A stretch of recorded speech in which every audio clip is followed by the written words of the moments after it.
People seem to really enjoy my hot takes on Final Fantasy the first time, and I loved hearing yours, so here's a bunch more. And as before, when I say I've played every Final Fantasy, I mean it. Numbered games, spin-offs, mobile titles, you name it, I've played it. There's no such thing as the best Final Fantasy. Part of the reason the series is so good is because it's such a varied experience and everyone has a different favourite for their own reasons.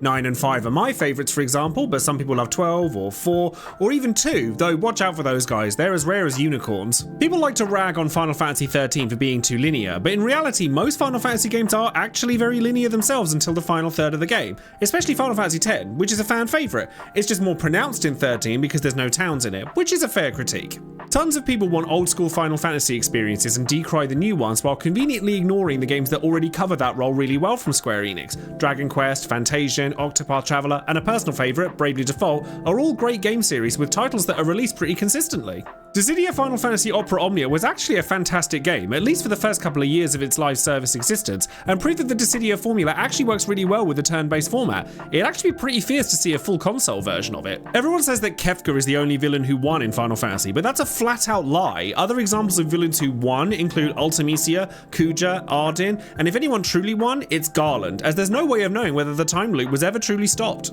I'm actually really enjoying making these videos and I love hearing about your hot takes, so leave a comment with one and drop a follow if you want to hear even more of mine.